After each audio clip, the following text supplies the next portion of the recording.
본 방송에서 제공하는 투자 정보는 투자 판단에 대한 조언입니다. 방송에서 제공하는 주식의 가치, 가격 상승 및 가격 하락에 대해서는 방송사에서 보장하지 않습니다. 시청자 여러분 안녕하십니까? 최은정입니다. 간밤 미국 뉴욕 증시 3대 지수가 일제히 올랐습니다. 테슬라의 주가 급등을 배경으로 기술주가 강세를 보였던 게 영향이 됐는데요. 오늘 국내 증시 양지수가 모두 상승으로 출발하기는 했는데 지지부진한 흐름 속에 코스피는 하락 전환을 한 상황입니다. 코스닥 지수는 소폭의 오름세를 이어가고 있기는 한데요. 오늘은 어떤 부분에 투자 포인트를 맞추고 마감 전략까지 가져가면 좋을지 전략 함께 짜드리는 시간 갖겠습니다. 끝까지 저희와 함께해 주시기 바랍니다. 저희 방송은 유튜브를 통해서도 함께 참여가 가능합니다. 유튜브 검색창에 서울경제TV 검색하시고 방송 보시면서 시장과 관련된 궁금증 올려주시면 분석해드리는 시간도 갖겠습니다. 저희 방송에서 제공하고 있는 정보는 투자 판단에 대한 조언입니다. 해당 주식의 가치나 수익률을 보장하고 있지는 않다는 점 기억하시기 바라겠고요. 서울경제TV와 서울경제신문은 당사의 브랜드입니다. 서울경제증권TV와는 무관하며 기타 유사 명칭에 유의하시기 바랍니다. 오늘장 내일장 시작합니다.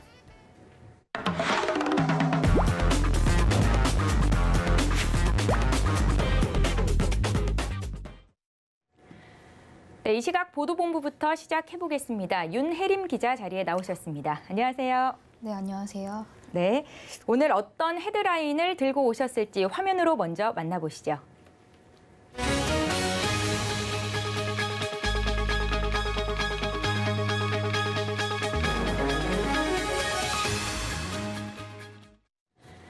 네, 월급 빼고 다 오른다고 하죠. 물가가 10년 만에 최대폭을 나타냈다고 하는데 먼저 이 소식부터 듣겠습니다. 네, 지난달 소비자 물가 상승률이 약 10년 만에 4%대로 치솟았습니다. 우크라이나 사태로 국제 유가가 급등하면서 지난해부터 시작된 물가 오름세가 한층 더 가팔라졌습니다. 통계청이 오늘 발표한 3월 소비자 물가 동향에 따르면 지난달 소비자 물가 지수는 106.06으로 작년 같은 달보다 4.1% 상승했습니다. 물가가 4%대 상승률을 보인 것은 2011년 12월 이후 약 10년 만입니다. 네, 석유류가 이 물가 상승을 이끌었다고요? 네, 맞습니다. 석유류 물가가 오른 영향이 컸습니다. 석유류는 31.2% 올라 작년 11월 이후 가장 많이 올랐고 가공식품도 6% 상승했습니다. 개인 서비스 가격도 물가 오름세를 유지하게 했습니다. 서비스 물가는 개인 서비스가 4.4%, 공공 서비스가 0.6%, 집세가 2% 오르면서 3.1% 올랐습니다. 개인 서비스 가운데 외식은 6.6% 올라 1998년 4월 이후 가장 큰 폭으로 올랐습니다. 한국은행은 당분간 물가가 4%대를 나타내는 등 올해 연간 소비자 물가가 지난 2월 전망치를 크게 상회할 것으로 내다봤습니다. 예, 기름값이 물가를 빠르게 상승시키고 있다 이렇게 풀이할 수 있을 텐데요. 정부가 이에 대응해서 유류세 인하폭을 더 확대하기로 했다고요? 네, 정부가 유류세 인하폭을 현행 20%에서 30%로 늘리기로 했습니다. 오늘 홍남기 경제부총리 겸 기획재정부 장관은 정부 세종청사에서 열린 물가 관계 장관회의에서 국민들의 체감 유류 비용을 낮추기 위해 유류세를 30%로 확대한다고 밝혔습니다. 시행 기간은 다음 달부터 3개월간입니다. 이에 따라 휘발유는 리터당 82원, 경유는 리터당 58원 더 싸게 살 수 있습니다. 리터당 10km 연비로 하루 40km를 운행한다면 휘발유 기준 월 10,000원 정도 내려가는 겁니다. 이번 유류세 추가 인하는 국제 유가가 널뛰고 환율도 오르며 국내 기름가 부담이 갈수록 커졌기 때문입니다. 정부는 이와 함께 이른바 서민의 연료로 불리는 경유에 대한 보조금 지원을 늘리기로 했습니다. 버스 화물차 운전자에게는 유가 보조금을 3개월간 한시적으로 지급하기로 했습니다. 택시 소상공인 등이 주로 이용하는 차량용 부탄, 즉 LPG에 대한 판매 부과금을 3개월간 30% 감면하기로 했습니다. 다만 유류세가 내려가면 그만큼 보조금은 깎이는 구조라 지원 효과가 떨어진다는 지적도 있습니다. 예, 정부가 원자재 수급에도 대응을 한다던데 자세히 전해주시죠. 네, 주요 품목에 대한 관세도 조정됩니다. 2차 전지와 자동차 공정에 사용되는 알루미늄 스트립과 캐스팅 얼로이에 할당 관세 0%를 적용하기로 했습니다. 수입 의존도가 높은 대두, 조제 땅콩의 저율 관세 할당 물량을 늘리기로 했습니다. 농축수산물 가격 안정세가 지속될 수 있도록 할인 쿠폰을 이달에도 계속 지원합니다. 정부는 수급 차질 우려 시 배추, 무 등 정부 비축 물량을 활용한 수급 관리도 강화한다고 밝혔습니다. 홍남기 부총리는 물가 문제는 가처분 소득과 직결되는 매우 중요하고도 민감한 사안이라며 물가 상승 제어를 통한 안정적 경제 운용이 전국적으로 모든 경제 주체의 윈윈의 길이라고 주장했습니다. 예, 다음 소식 이어가겠습니다. 쌍방울 등 쌍용차 인수 추진 소식이 있는 기업들의 주가가 연일 상한가를 기록하고 있습니다. 인수 합병이 무산된 에디슨 EV는 소송 전에 돌입하겠다는 의사를 밝혔는데요. 자세히 전해주십시오. 네, 에디슨 EV는 대법원의 회생 계획안 배제 결정에 대한 특별 항고를 제기했다고 밝혔습니다. 에디슨 모터스와 에디슨 EV는 서울회생법원에서 지난 3월 29일 쌍용차에 갈린 정모 씨가 제출한 회생 계획안 배제 결정을 했으나 이에 불복함으로 특별 항고를 제기한다고 밝혔습니다. 앞서 쌍용차는 작년 4월에 법원의 회생 절차 개시 결정으로 회생 절차에 들어갔는데요. 우여곡절 끝에 연초에 법원이 인수합병, M&A 투자 계약 체결을 허가하면서 쌍용차가 에디슨 모터스 간 본계약을 체결했습니다. 하지만 에디슨 모터스가 인수자금을 납입하지 못하면서 쌍용 측은 계약이 해지됐다고 밝혔습니다. 에디슨 모터스 측은 자금 조달이 예정돼 있다고 했지만 쌍용은 이를 받아들이지 않았고 회생 절차 폐지 절차로 상황이 흘러들어간 겁니다. 이에 에디슨 EV가 항고를 제기하며 소송이 본격화될 전망입니다. 예, 쌍용차가 새로운 계약을 제기하면 새로운 계약을 추진을 하게 되면 앞으로의 절차는 어떻게 되는 겁니까? 네, 에디슨 EV는 법률 자문 검토 결과 쌍용차가 새로운 M&A 계약을 추진할 경우 절차적 위법성이 있다는 회신을 받았다고 설명했습니다. 우선 쌍용차 M&A에 허용된 시간이 10월 15일까지가 아닌 7월 1일까지가 시한으로 해석되므로 7월 이후에 진행되는 회생 계획안 제출 등 절차가 위법한 것으로 판단될 수 있다는 겁니다.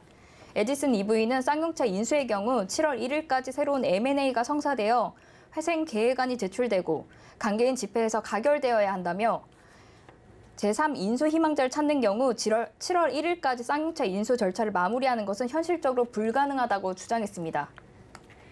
예, 이 시각 보도본부 진행해봤습니다. 지금까지 윤다혜 기자와 함께했습니다. 잘 들었습니다.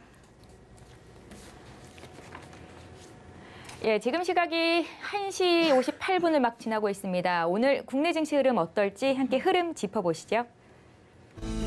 예, 오늘 상승 출발한 코스피 지수는 하락 전환한 이후로 소폭의 약세 흐름이 나타나고 있습니다. 0.03% 약보합권에 있는데요. 2,757.10포인트에서 거래가 되고 있습니다. 다음 움직임 살펴보시죠. 투자 주체별 매매 동향입니다. 오늘 개인의 매수세가 들어오고 있습니다. 2,805억 원 매수 우위가 기록 중인 가운데 기관과 외국인의 팔자세가 나타나는데요. 기관이 2,526억 원 차익 실현 매물을 내놓고 있고 외국인이 259억 원 팔자세를 나타내고 있습니다. 시가총액 상위 종목군 움직임 살펴보시죠. 일단은 오늘 2차 전지 관련주들의 흐름이 좋습니다. 미국에서 테슬라의 주가가 급등한 영향인데요.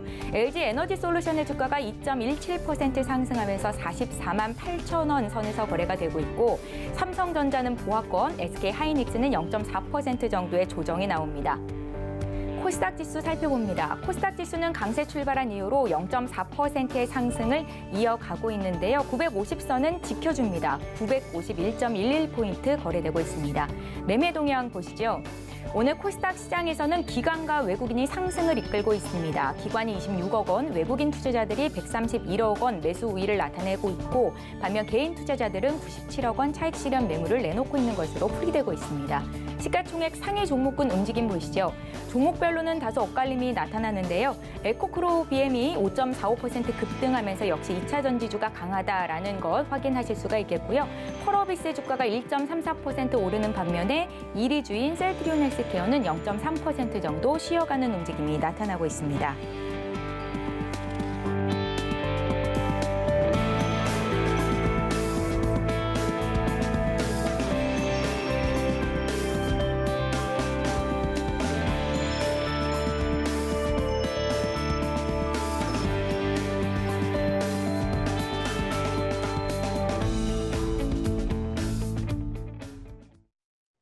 수급 포착 시간입니다. 이 시각 외국인과 기관의 수급 상황을 살펴보고 전략까지 짜보는 시간인데요.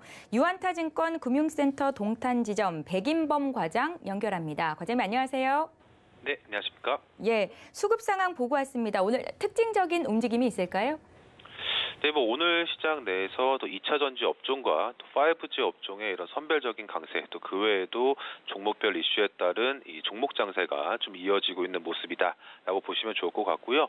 이 제한적인 종목 장세가 이어지는 상황 속에서 이 지난 미국 증시에서 이 테슬라가 이제 주가가 다시 한번 또 급등하면서 우리 2차 전지 업종 상위 종목에 좀 강세를 이끌고 있다라고 보시면 좋을 것 같습니다. 뭐 최근 2차 전지 업종 같은 경우에 이 테슬라 관련 이슈가 투심을 연일 좀 자극하고 있는 가운데 이 테슬라의 생산 능력 증대에 대한 기대감 역시도 지속적으로 유입되고 있는 모습이다라고 보시면 좋을 것 같고요. 특히나 이번 테슬라의 올해 1분기 인도량이 약 31만 대 수준으로 이제 전년 동기 대비 약 68%가량 증가한 점 등이 다시 한번 투자자들에게 긍정적으로 평가받고 있는 모습이다라고 보시면 좋을 것 같습니다. 우선 이 2차 전지라든가 이 테슬라 관련 이슈에 있어서 향후 좀 주목해야 될 점은 최근 이 상하이 공장 조업 중단에 따른 여파가 얼마만큼 테슬라의 실적에 영향을 미칠 것이냐, 그리고 이 상하이 공장 조업 중단에 따른 여파를 이 베를린 지역의 기가 팩토리를 통해서 어느 정도 만회할 수 있을 것이냐라는 점을 향후 좀 관심 두실 포인트로 좀 보시면 좋을 것 같고요. 그 외에도 뭐 테슬라 이슈 외에도 SK온 역시도 헝가리와 중국 공장의 장비 업체를 좀 선정한 이런 이슈 등도 좀 투심을 좀 완화시키고 있는 모습입니다. 뭐 정작 해당 종목들은 좀 소폭 약세를 보이고 있긴 하지만 이 국내 업체의 장비 수주액이 약 2천억 수준에 좀 달한다라는 점에서도 이러한 요인 등이 오늘 2차 전지 관련 업종의 상승 요인의 좀 배경으로 좀 작용하고 있다라고 보시면 좋을 것 같고요. 그 외에도 오늘 5G 업종도 전체적으로 봤을 때는 좀 상승 추이를 유지하고 있는 모습에 좀 주목을 해보시면 좋을 것 같습니다. 일단 지난주에는 HFR이 좀 강세를 이끌었다면 오늘 같은 경우에는 RFHIC가 오늘 업종 내 주가 강세를 이끌고 있는 모습인데 특히 이 5G 투자가 다시 한번 좀 본격화될 수 있다라는 기대감, 하반기를 기점으로 관련 업종 내 종목들의 실적 개선세가 이어질 수 있을 것이다라는 점 등이 상승 요인으로 꼽혀지고 있는 모습입니다. 마찬가지로 지난주 HFR이 북미 지역에서의 이런 투자 기대감 등에 다시 한번 좀 상승이 나왔다면 오늘 RFHRC 같은 경우에도 이 북미 지역 쪽에 이런 수주 관련 기대감 등이 유입되고 있는 점, 그렇다면 이 미국 쪽에 좀 특화되어 있는 5G 업종 장비 업체들에 대한 관심은 계속적으로 이어나가시면 좋지 않을까라고 보여지고 있고요. 일단 뭐 미국 쪽 관련한 모멘텀이 종목별로 다르게 나타나고 있는 모습이기 때문에 명심하실 점은 미국 쪽에 좀 포지션이 높은 이런 기업들 위주로 관심을 기울여 보자. 오늘 시장에서는 RFHIC를 비롯해서 뭐 이노와이어리스, KMW, 오이솔루션, HFR 등이 상승 추이를 유지하고 있는 모습 등에 주목해 보자 말씀드리겠습니다. 예, 지금 현재 코스피가 또 상승 전환을 했습니다. 제한적인 종목 장세가 이어지고 있다라고 말하면서 오늘 수급이 좀 들어오고 있는 업종으로 2차 전지 또 5G 업종 쪽을 선택을 하셔서 설명을 들어봤습니다. 과장님께서 포착하신 특징주가 이 업종 중에 좀 들어있을까요? 네, 일단 앞서 말씀드렸던 RFHIC 좀 관심 있게 지켜보시면 좋을 것 같고요. 우선 지난주 HFR이 강세 보인 이후에 상승 추이가 쉽게 꺾이지 않고 이번 주 들어서까지도 계속적인 상승 추이를 보이고 있는 점에 덩달아 주목을 해보신다면 RFHIC 역시도 관심을 기울여 볼 만한 종목이다라고 보시면 좋겠습니다. 마찬가지로 미국 쪽 이 수출 물량 증가에 따른 기대감이 유입될 수 있다라는 점에 주목하시면 좋을 것 같은데 올해 이 복수의 미국 메이저 통신사의 수출 물량 증가에 따른 이 가파른 이익 전망이 기대가 된다라는 이 증권가 의견이 오늘 힘을 받으면서 주가 강세를 보여주고 있는 모습입니다. 우선 뭐 삼성전자를 제외하고 다수의 고객사로 좀 매출처 확보가 가능할 수 있을 것이다라는 기대감, 그리고 특히나 또 올해 하반기를 기점으로 실적 개선세가 장기간 좀 이어질 수 있다라는 점을 좀 관심 있게 지켜보시면 좋을 것 같고요. 그리고 아직 구체화된 것은 아니지만 빠르면 오는 6월에 이 글로벌 반도체 회사와의 이 합작법인 설립도 발표될 수가 있다라는 점, 또 그 외에도 다수의 수주권이 이번 4월을 기점으로 좀 나타날 수 있다라는 점 등이 주요 상승 요인으로 꼽혀지고 있습니다.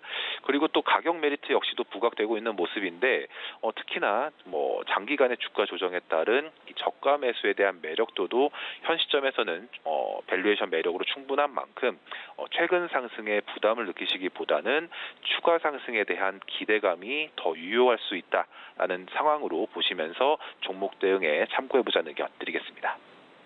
과장님 말씀하신 RFHIC의 주가가 조금 빨리 들었으면 좋았을 뻔했는데 오늘 갭상승 출발해서 6%나 급등을 하고 있거든요. 혹시 목표 주가는 어느 정도나 보고 계십니까? 네, 일단 1차적으로는 단기로는 일단 36,000원 선까지는 추가적으로 갈 수 있지 않을까라고 보여지고 있고요. 마찬가지로 HFR이 이제 지난 5G 업종의 강세를 보일 때 고점 수준을 돌파한 모습이기 때문에 RFHIC 같은 경우에도 그 수준까지는 안 간다 하더라도 1차 단기로는 35,000원, 또 2차 중기로는 한 4만 원대까지는 열어두시고 대응해 보실만 하지 않을까라고 보여지고 있고요. 반대로 손절의 가능성은 좀 적다고 판단하고 있긴 하지만 어느 정도 손절 라인은 밑으로 짧게 잡고 위로 좀 상승의 무게를 두시면서 대응해 보시면 좋지 않을까라는 의견 조심스레 드리도록 하겠습니다. 예, 잘 알겠습니다. 유안타증권 금융센터 동탄 지점의 백인범 과장과 함께했습니다. 잘 들었습니다. 네, 감사합니다. 네, 다음은 마켓 로드맵으로 이어갑니다. 오늘 시장을 주도하는 업종과 이슈에 대해서 심층적으로 분석을 해보는 시간이고요. 메리츠증권 강남센터의 황혜수 차장을 연결합니다. 안녕하세요, 차장님. 네, 안녕하세요. 예, 오늘 2차 전지 관련주가 다시 한번 매기가 좀 집중되고 있습니다. 이같이 2차 전지 관련주 오르는 배경 그리고 앞으로 주요 흐름 어떨지 좀 짚어주십시오. 오늘 같은 경우 말씀해 주신 대로 2차 전주 관련주들의 상승하고 있는 모습은 전일 미국 시장의 영향을 받고 있다라고 보시면 될 것 같은데요. 테슬라가 1분기에 차량 31만 48대를 인도했다는 소식을 밝히면서 전년 동기 대비 약 67%가량 증가한 소식에 테슬라가 상승하는 모습을 보였고 관련돼서 국내 2차 전지 업체들, 특히 중소형 업체들의 주가 상승이 두드러지게 나타나고 있다라고 보시면 될 것 같습니다. 올해 같은 경우는 이제 소재 업체들, 양극재 업체인 알코프로 그룹들의 그 주가 상승, 그리고 음극재 소재 업체, 대주전자재료의 주가 상승 역시 돋보인다는 것이 특징적이다라고 말씀드릴 수가 있겠는데요. 그동안 어떤 금리 인상에 따른 성장주 섹터가 계속해서 조금 조정을 받아왔지만 테슬라의 어떤 이번 1분기 실적 발표를 통해서 다시 한번 그 전기차 섹터에 대한 성장 모멘텀이 부각이 되었고, 이에 따라서 오늘 같은 경우 국내 시장의 관련주들의 상승이 두드러지게 나타나고 있다고 보시면 될 것 같습니다. 올해 1분기에 31만 대 차량을 인수했다라는 소식을 전하면서 테슬라의 주가가 강세를 보였고 오늘 국내 증시에도 영향이 있습니다. 다만 면밀히 살펴보자면 분석들이 좀 엇갈리고 있습니다. 특히 테슬라의 중국 공장 폐쇄가 악재가 될 거고 이 같은 소식에 국내 증시에도 악영향이 미칠 수 있겠다라는 의견도 있던데요. 차장님은 어떤 의견이세요? 그렇습니다. 우선 그 1분기 실적은 어느 정도 조금 그런 우려감을 상쇄하는 실적을 발표를 했지만 말씀해 주신 대로 테슬라 같은 경우는 전체 생산량의 절반가량이 중국에서 생산이 되고 있기 때문에 이런 중국향 어떤 그 공세가 장기화될 경우에는 하반기에 갈수록 그 이익 둔화 그리고 생산 속도 둔화에 따른 이익 둔화가 나타날 수 있다는 것은 조금 그 우려로 작용할 수 있다라고 말씀드릴 수가 있겠고요. 하지만 이런 그 전반적인 큰 그림으로 그 산업 자체의 성장 속도를 봤을 때는 여전히 성장이 유효한 그런 섹터다라고 보시면 될 것 같습니다. 미 바이든 대통령의 친환경 정책이 강화되면서 전기차 시장이 개화하며 국내 관련주에도 훈풍이 기대되는 상황이고요. 섹터별 전망은 어떻게 하고 계신지 듣겠습니다. 전기차 시장 같은 경우는 그동안 어떤 유럽 쪽에 국한되는 모습을 보여줬지만 최근 들어 말씀해 주신 대로 바이든 대통령의 친환경 정책 이후에 북미 시장을 중심으로 한 그 전기차 시장이 다시 한번 크게 개화됐다라고 보시면 될 것 같은데요. 이제 그 북미 시장에서는 시작 단계이기 때문에 관련된 북미의 투자를 증설하고 있는 국내 빅셀 업체들의 그런 수혜가 전망이 된다라고 말씀드릴 수가 있겠습니다. 대표적으로 현재 미국 그 업체들과 조인트 벤처를 차리거나 같이 그 증설에 참여하는 국내 업체들의 수혜가 중장기적으로 나타날 가능성이 높다라고 말씀드릴 수가 있겠고요. 국내 시장 같은 경우는 완성차보다는 말씀드린 대로 어떤 그 배터리 소재와 배터리를 생산 판매하는 국내 업체들의 수혜가 장기적으로 나타날 가능성이 높다라고 말씀을 드릴 수가 있겠습니다. 그런가 하면 정부가 차량용 배터리 제조 단계부터 재활용까지 적용 가능한 기술 표준을 만들겠다 발표하자 관련주 역시 탄력을 받고 있는 모습입니다. 정부의 이런 표준안의 주요 내용이 어떤 건지 또 관련주의 투자 전략은 어떻게 가져가면 좋을지 함께 좀 부탁드릴게요. 우선 이런 기술 표준안에 대한 그 작업을 착수한 것에 대한 그 배경을 살펴보자면 전기차 보급 속도가 굉장히 빨라지면서 2030년가량에는 8만 개 넘는 그 폐배터리가 배출될 것이라는 전망이 나오게 되었고요. 이에 따라서 배터리 제조 단계부터 재활용까지 적용 가능한 표준을 만들겠다라고 발표를 했습니다. 이런 자동차 사용 후 배터리 재활용에 관한 그 연구는 연구 영역을 통해서 올해 말까지 그 계속해서 의견을 수렴한다고 발표를 하였고요. 양극재와 배터리 산업 동향까지 파악하면서 빠르면 2025년까지 기술 표준을 만들 것이다라고 발표를 했습니다.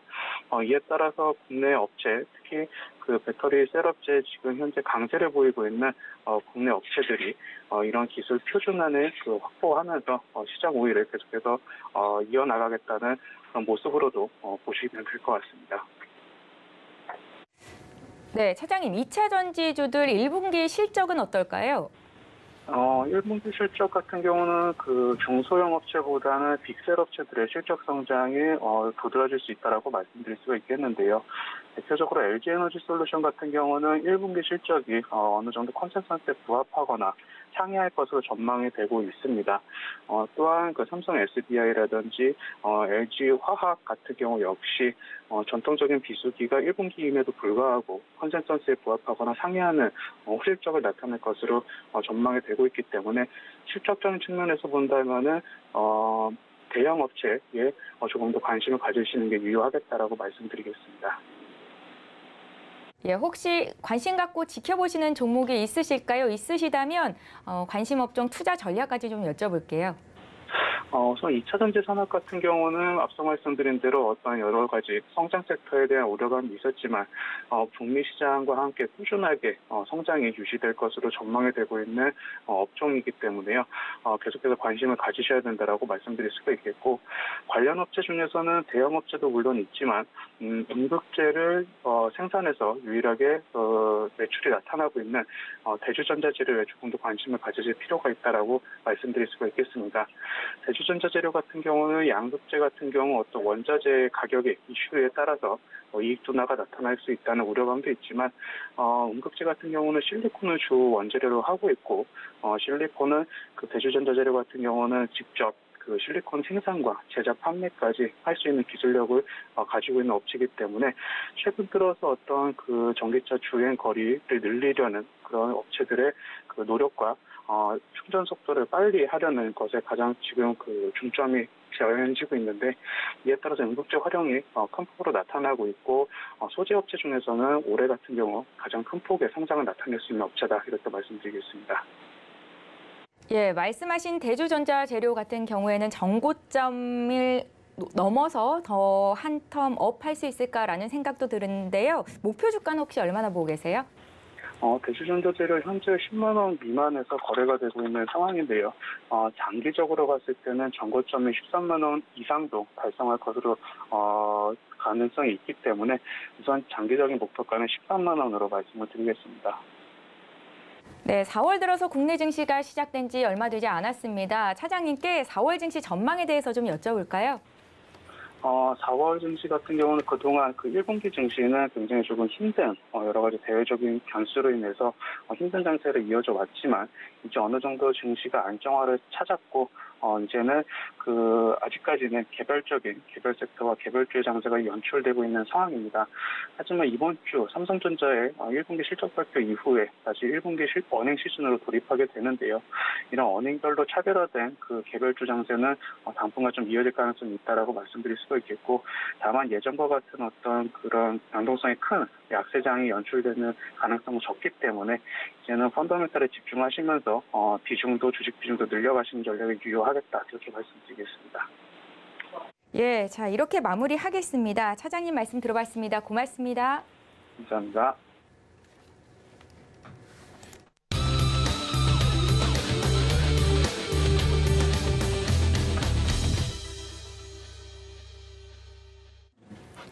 예, 마켓 리더들과 함께 시장의 핵심 이슈를 짚어보는 이슈 칼럼 시간입니다. 오늘 ASP인 김영진 대표 오셨는데요. 인사부터 드릴게요. 대표님, 안녕하세요. 안녕하십니까? 예, 저희가 시간을 좀 다소 빨리 들어갔는데 오늘 집중적으로 좀 얘기를 해보겠습니다.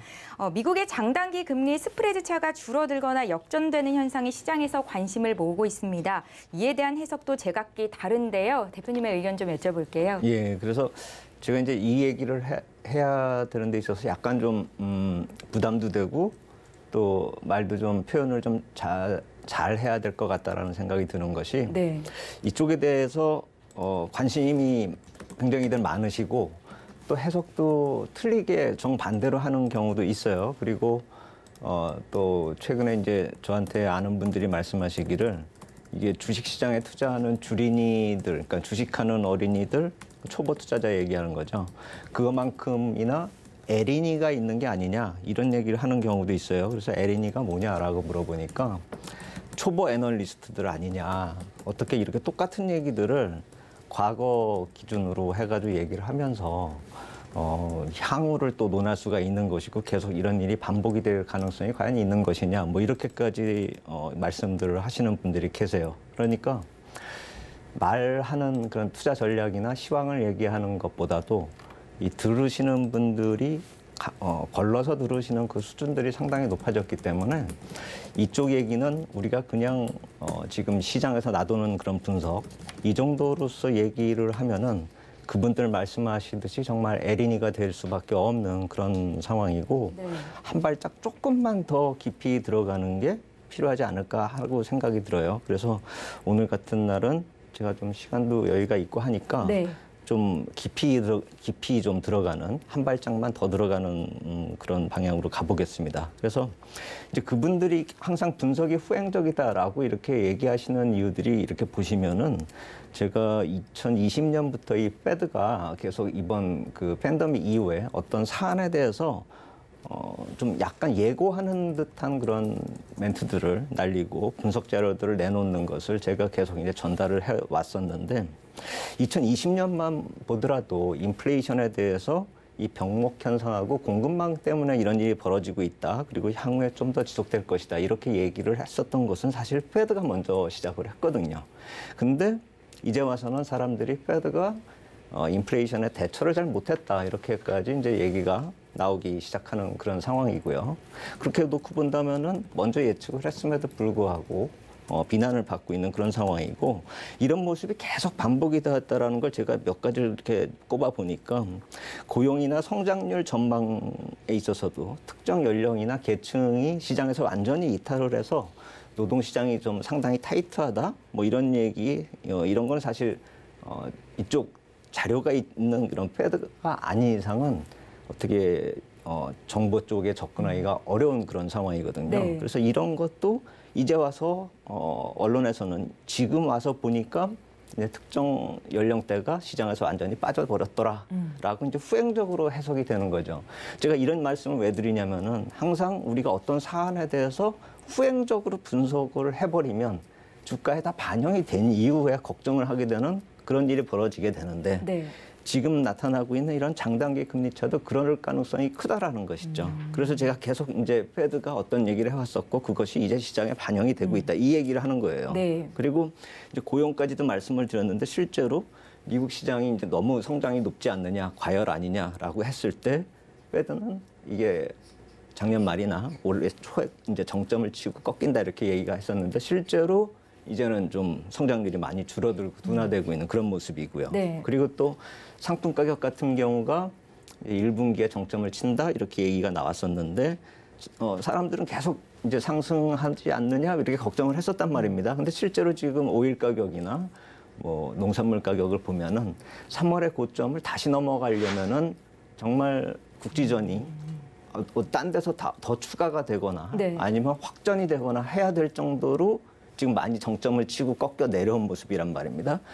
결국에 패드가 얘기한 것처럼 계속 진행이 되고 있습니다. 결국 이제 상품 가격도 1분기에 정점이 친 것 같이 돼버린 상황이고, 이제 그래서 이제 거의 최근에 이제 논리가 논해지고 있는 것이 결국 이 국채 수익률 역전 현상이거든요. 근데 이게 언제 패드 쪽에서 지적을 했냐면은 제임스 블러드 총재가 2월 말에 특정 그 어떤 라디오 인터뷰를 하시면서 이런 금리 차가 축소될 수 있다, 스프레드가 축소될 수 있다라는 것을 또 코멘트를 하셨거든요.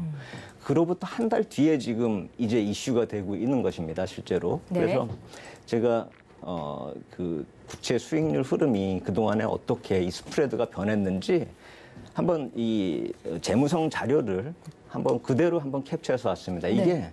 이제 재무성에서는 매일매일 그 1개월물부터 30년물까지의 이 국채 수익률 흐름을 공개를 하고 있습니다. 자기네 홈페이지에. 그래서 제가 3월달 한 달치를 그냥 다 퍼왔습니다. 네. 그래서 보시면은 빨갛게 제가 표시한 게 여기가 첫 번째로 역전 현상이 벌어진 게 3월 11일이거든요. 이때가 10년물하고 7년물이 역전이 된 날입니다. 그래서 제가 그 역전될 때마다 이 빨갛게 표시를 한 거예요. 7년물이 3월 11일, 그 다음에 그 옆에 5년물 역전된 게 3월 21일, 그리고 3일 뒤에 5년물과 역전이 되고, 그다음에 3년물과 또 역전이 되고, 계속 이 아래로 빨간색으로 내려올 때마다 역전이 되는 그런 상황이라는 것을 제가 말씀드리려고 가져온 것이고, 이제 이 표현 안 나왔지만 이제 4월 1일, 이게 월별로 이렇게 나오거든요, 예. 이 자료가. 그래서 4월 1일에, 그러니까 지난 주말에 2년물하고 10년물이 역전이 됐단 말입니다.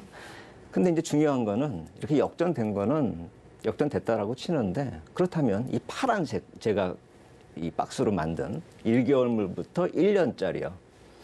이쪽은 10년물하고의 스프레드가 줄질 않고 있는 거죠. 그대로 유지가 되고 있습니다.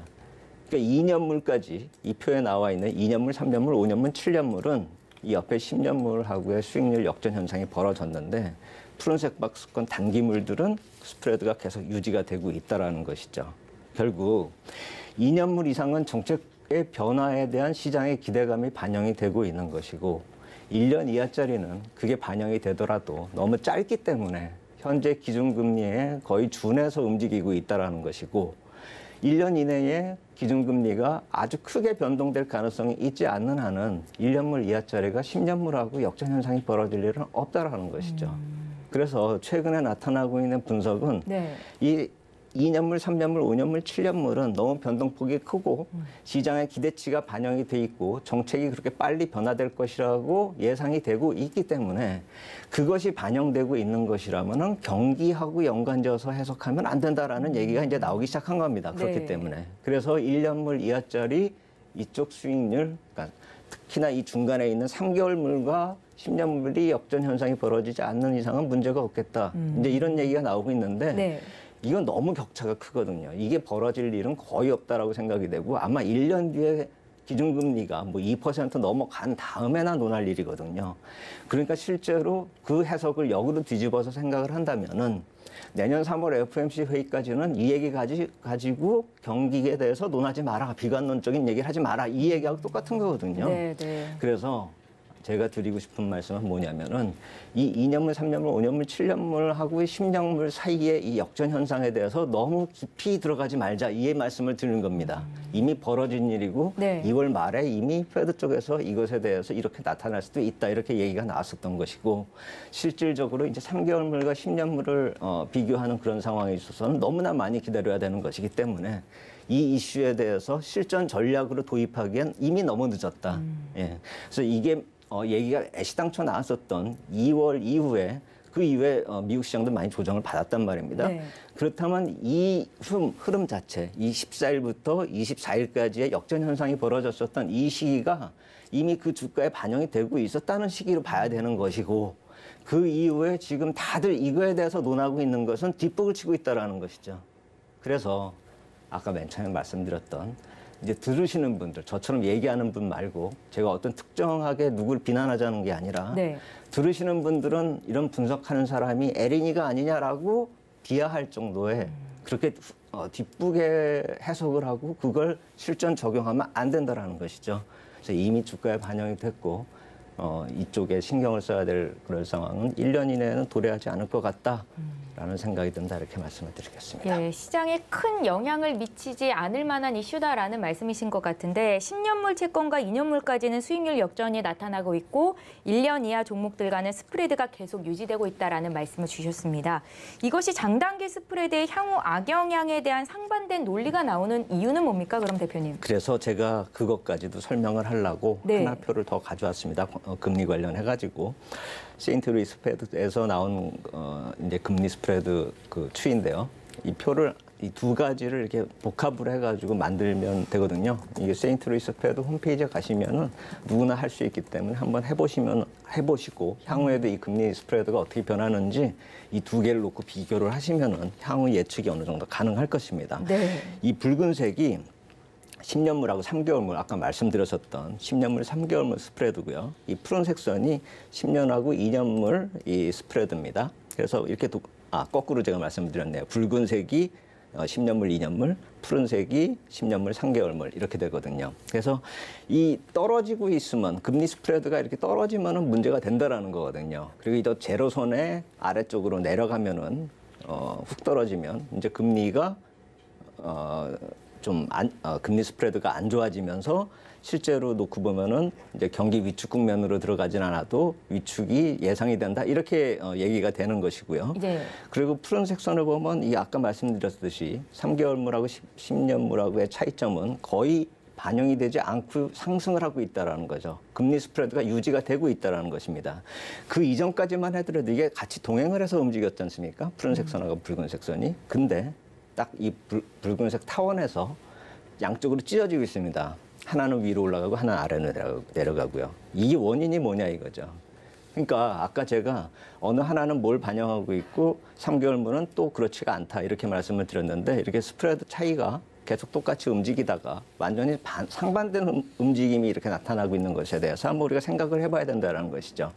그건 아까 말씀을 드렸듯이 어느 정도 금리 상승에 대한 그런 우려감이 이 붉은색 스프레드에 나타나고 있는 것이고 이 푸른색 선은 거의 정상적인 흐름이 나타나고 있다 이렇게 생각을 해야 된다는 것이죠. 그렇기 때문에 2년물하고 10년물 사이에 나타나고 있는 이 금리 스프레드 쭉 떨어지고 있는 붉은색 선이 우려할 수 있는 그 모습은 시장이 오히려 너무 겁을 내고 있다.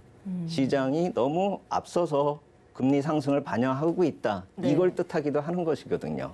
그렇게 놓고 본다면 우리가 어떻게 해석을 할 수 있냐면 이건 호재다 이거죠. 왜냐하면은 금리 상승에 대한 우려감이 시장에 상당 부분이 반영이 돼버렸다라는 것이죠. 네. 그렇다라고 한다면 오히려 반영이 된 것이기 때문에 악재긴 악재이긴 하지만 악재로서 명을 다한 거죠. 역할을 다한 것이죠. 그러면 우리가 과연 그것이 반영된 것이 악재인가 호재인가 따져봤을 때는 오히려 호재라고 이렇게 볼 수가 있는 것이죠. 그러니까 실제로 반영된 악재이기 때문에 호재로 환원을 해서 생각을 해야 될 텐데 시장은 아직도 이것이 악재다라고 생각을 하고 있기 때문에 후행적이다. 이 얘기가 나온다. 이 말씀을 드리는 것이죠. 그리고 그래서 저렇게 쫙 벌어지는 때가 언제인가 이걸 따져보고 그때 자료를 한번 검토해 보시면 제가 말씀드린 게 더 확연히 드러날 텐데 저렇게 벌어지고 있는 때가 언젠가 찾아보니까 2021년 11월부터 이 스프레드가 두 가지 스프레드가 상이한 흐름을 보이기 시작했다라는 것이죠. 그래서 2021년 11월이 과연 무슨 의미가 있는가 생각을 해봐서 이 실제로 목표금리 확률로 나타나고 있는 CME 패드워치 2를 한번 살펴보면은 다음 표 한번 오늘 세 번째 표를 한번 보시면은 이 3월 FOMC 목표 금리 확률, 그러니까 내년도 3월 목표 금리 확률을 놓고 봤을 때 지속해가지고 상승하고 있는 것이 나타나고 있는데 이것이 언제부터냐면은 바로 이게 작년 11월부터입니다. 네. 그러니까 제가 아까 말씀을 드렸듯이 어떤 기대치가 갑자기 반영이 되면서 2년물하고 10년물 금리 스프레드가 확 떨어지기 시작했다라고 말씀을 드렸지 않습니까? 그게 시장의 기대감이 반영이 됐다라고 말씀을 드렸는데 그것을 증명할 수 있는 자료는 이 패드워치 2에서 나타나고 있다는 것이죠. 이 푸른색 선이 나타나고 있는 것이 100bp에서 125bp가 될 확률인데 그것이 11월부터 급격히 올라가고 있고 이것이 올 초부터 이제 좀 약화되면서 떨어질락 말락하고 있는데 그 다음부터는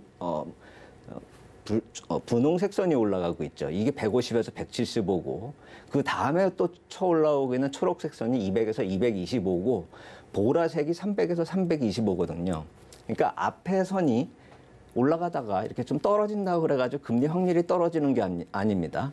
그 확률이 떨어지면서 그 다음 추가 상승 확률이 높아지고 있다는 것이죠. 그래서 100bp가 될 확률이 떨어지면서 150이 올라가고 150 떨어지면서 200대가 올라가고 그것이 떨어지면서 이제는 300에서 325bp가 될 확률, 다음 내년 3월 FOMC 목표 금리 확률이 300에서 325bp가 될 확률이 지금 대세라는 것입니다. 그러면서 바로 그날 2년물하고 10년물 금리 역전 현상이 나타났다라는 것이죠. 결국 기준금리 인상의 상승 속도가 계속 빨라질 것이다라는 게 계속 반영이 되면서 작년 11월부터 4월 1일까지 반영이 되면서 최고치를 기록한 것이 바로 금리 역전 현상 마지막으로 2년물하고 10년물이 뒤집어졌다라는 그 얘기를 말씀을 드리는 것입니다. 그렇기 때문에 아까 말씀을 드렸듯이 이러한 모든 것이 반영이 되고 있다라고 한다면은 제가 항상 이 패드워치 툴에 대해서는 절대 수치가 아니라 이것이 만약에 대세로 잡게 되는 그 목표 금리가 나타날 때 시장이 반영이 되는 거로 보시면 된다 이렇게 말씀을 드렸는데 이제 1년 사이에 300에서 325bp까지 금리를 올리려고 한다면 제가 이게 쉽게 계산이 안 될 정도로 높은 금리거든요. 네. 11번인가 12번을 올려야 되거든요. 이때까지의 FOMC 회의는 7번인가 뭐 이렇게 8번인가 있습니다. 그렇게 놓고 본다면 한 7, 8번 사이에 12번의 금리 상승이 나타난 것이 이미 시장에 반영이 됐고 그것이 2년물 채권 금리에 반영이 돼가지고 역전 현상이 벌어지고 있다라고 한다면 더 걱정을 해야 될 거는 13번째 금리 인상이 거론이 되지 않는 이상은 더 이상 걱정할 필요가 없다라는 것이죠. 네. 그렇기 때문에 12번의 금리 인상이 반영되면서 나타난 현상에 대해서 걱정할 필요가 없다. 이 말씀을 드리는 것입니다. 네, 미국 국채의 장단기 금리 차가 역전됐다라는 게 악재로 작용하고 있다라고 시장은 분석을 했었는데 대표님의 의견을 들어보니까 금리 상승에 대한 우려가 시장이 상당 부분 반영이 되어 있고 실제로 연준의 빅스텝이 몇 번 반복된다고 하더라도 시장은 상대적으로 견고할 것이다라는 말씀이신 것 같습니다. 그렇다면 FED 그러니까 연준의 긴축 정책이 변화될 수도 있는 거 아닙니까? 그렇죠. 저는 이 정책이 이렇게 이제 목표 금리 확률이 반영이 되고 그러면서 금리 역전 현상이 벌어져서 실제로 시장에서 우려감이 나타나고 있는데 만약 그게 현실화될 가능성이 있다면 미국 재무부나 패드가 그냥 계속 정책을 밀어붙이겠느냐? 네. 그건 상식적으로 그렇지가 않겠죠. 그러니까 1년 이내에 금리가 크게 올라갈 일은 시장에서 거의 없다라고 지금 보고 있는 상황이고요. 그 1년 이후에 FOMC 회의 정도부터가 문제가 될 텐데 만약에 올 연말 정도 가서 실제로 뭐 12월 FOMC 회의 때 가서 그때 가가지고 정책을 바꿀 수도 있는 거고 속도에 대해서 논할 수가 있는 것이죠. 네. 그것을 지금부터 패드가 계속 10몇 번을 올릴 것이다라고 걱정을 해가면서 투자할 수는 없다는 논리죠. 그래서 미국 재무부나 패드의 움직임이 진짜로 이런 금리가 악영향을 미칠 정도가 된다라고 한다면은 정책이 바뀔 수도 있다는 점을 한번 생각을 해봐야 된다는 것이죠. 네. 그리고 또 하나는 미국 재무부는 실제로 이 단기물 발행을 계속 축소해왔고 그것을 장기물 쪽을 늘리는 그런 모습을 보였습니다. 이게 보통 이제 채권 전문 용어로 듀레이션 매도 전략이라고 하거든요. 그것은 이렇게 단기물을 매수한 거나 마찬가지고 장기물을 매도한 거나 마찬가지거든요. 재무부 네. 입장에서는요. 이것은 금리 상승을 대비한 움직임이고 실제로 이러한 모습이 나타날 것을 대비했다라고 생각을 해본다면 미국 재무부나 패드는 지금 이 상황을 이미 예측하고 있었다라는 것이죠. 제가 그래서 맨 처음으로 다시 돌아가면은 패드나 미국 재무부가 예측하지 못했었던 일이 벌어진다라고 한다면 경기 위축이나 위기로 갈 수가 있겠지만 그분들이 벌써 이미 이 발행 계획이 나왔었던 거는 올해 2월이거든요. 네. 그럼 그때부터 지금 상황을 예측하고 있었다라고 한다면은 실제로 문제가 생겼을 때에 그것을 과연 모르게 될 것인가 이거에 대해서 한번 생각을 해봐야 된다는 것이죠. 그래서 예측하고 있었던 것이 현실화됐었다라는 생각을 해본다면 이 역시 마찬가지로 큰 문제가 될 것이 아니라는 것이죠. 그리고 미국 재무부하고 패드 쪽에서 내놓는 그런 정책 2010년 이후에 우리가 많이 겪었습니다. 우리가 지금은 그 트위스트 오퍼레이션이나 뭐 역 오퍼레이션 트위스트 그리고 최근에 나타났었던 평균 목표 물가 관리제 이런 걸 이제 어느 정도 인지하고 있고 다 알고도 있는 시장에서 다 알고 있는 내용이지만 이것이 막상 도입이 됐을 때는 처음 듣는 얘기였단 말입니다. 그렇기 때문에 향후에 미국 재무부나 페드 쪽에서 계속 이러한 경기 악화를 계속 만들어갈 확률은 거의 없다라고 보시면 되는 것이고 뒷북을 해서 걱정을 하기보다는 차라리 그냥 패드나 미국 재무부의 정책에 대한 신뢰를 지속하는 것이 오히려 나은 실전 전략이 아닐까 이렇게 생각이 됐고 네. 제가 이 채권 쪽을 계속 얘기를 하니까 오늘 마지막 그림을 하나 보면서 이 4월 전망하고 또 2월 전망도 한번 유동성에 대해서 말씀을 드리려고 표를 하나 가져왔습니다. 네. 이 표를 보시면은 미국 재무부에서 중장기물 국채 발행을 하는데 이 박스권, 가운데 까만 박스권으로 표시한 것이 2001년에 1, 2분기입니다. 그리고 올해 1분기가 푸른색 박스권이고 올해 2분기가 이제 발행될 것이 제가 붉은색 박스권으로 맨 오른쪽에 표시한 것입니다. 1년 전에 비교하면은 1년 이 키가 아주 크지 않습니까? 그냥 이 발행이 많이 되고 있다, 발행 증가폭이 크다 이렇게 생각하면 많이 발행이 된다 이렇게 보시면 됩니다. 네. 근데 그게 지금 규모가 많이 줄어들고 있다는 것이죠. 시장의 부담이 많이 줄어든다는 것입니다. 그렇기 때문에 작년보다 부담이 줄었기 때문에 올해 1분기도 원래는 시장이 좀 괜찮았어야 하는데 이러한 악화된 환경 요인들이 계속 반영이 됐었기 때문에 시장이 1분기에 계속 안 좋았다는 것이죠. 네. 그러면 2분기를 전망할 때는 어떻게 볼 수가 있느냐. 1분기보다도 지금 발행 압박이 덜하단 말입니다. 미국 국채 발행이 덜하다라고 말씀을 드리는 것은 뭐냐면은 글로벌 유동성이 더 살아날 가능성이 크다라는 것이죠. 1분기에 살아났어야 될 것이 못 살아나고 압박을 받았는데 2분기에는 1분기보다 더 좋을 것이고 지금 가장 낮은 빨간 박스권의 가장 왼쪽에 있는 막대기는 4월입니다. 네. 4월이 2분기에서도 가장 좋다라는 것입니다. 유동성이 풀린다라는 것입니다. 그렇기 때문에 4월에는 좀 우리가 기대감을 가지고 미국 시장의 강세도 한번 생각해 볼 필요가 있어 보인다 이렇게 말씀을 드리겠고 네. 이 국채 발행 증가량만 놓고 보면은 5월 달이 약간 부담스럽죠. 키가 많이 큽니다. 아마도 4월이 강세를 보이면 셀인 메이 이런 것도 사람들이 말 또 끄집어낼 겁니다. 네. 5월 가서 셀인 메이 고왜 이거 외치면 또 뒷북이 됩니다. 4월 달에 강세장 보일 때 현금화 마련하는 게 맞는 것이고 그 4월 달에 현금화라는 것이 지금 팔자는 것이 아니라 네. 그 강세장이 어닝 시즌 들어가면서 어닝 발표되면서 더 추가적인 강세를 보일 가능성이 아주 크다라고 생각이 됩니다. 그렇기 때문에 추가적인 상승, 그러니까 오늘 나타나는 추가가 아니라 분기 실적이 반영이 되면서 상승이 나타날 때 서서히 현금화를 하는 것이 4월 달 전략으로서 맞겠고 5월 대비한 전략으로서 4월 투자 전략으로 생각해 볼 필요가 있겠다. 이렇게 생각이 됩니다. 예, 잘 알겠습니다. 미국채 장단기 역전 현상, 미국채 장단기 금리 역전 현상이 어떻게 풀이돼야 되는 게 맞는가라는 것에 대해서 자세한 의견을 들어봤습니다. SPM의 김형진 대표와 함께했습니다. 잘 들었습니다. 감사합니다. 예, 오늘장 내일장 오늘 저희가 준비한 소식은 여기까지입니다. 저희 방송에서 제공하는 정보는 투자 판단에 대한 조언입니다. 해당 주식의 가치나 수익률을 보장하고 있지는 않다는 점 기억하시기 바라겠고요. 참고로 서울경제TV와 서울경제신문은 당사의 브랜드입니다. 서울경제증권TV와는 무관하며 기타 유사 명칭에 주의하시기 바랍니다. 저희는 잠시 뒤 마감 임박 60분의 승부로 돌아오겠습니다. 고맙습니다.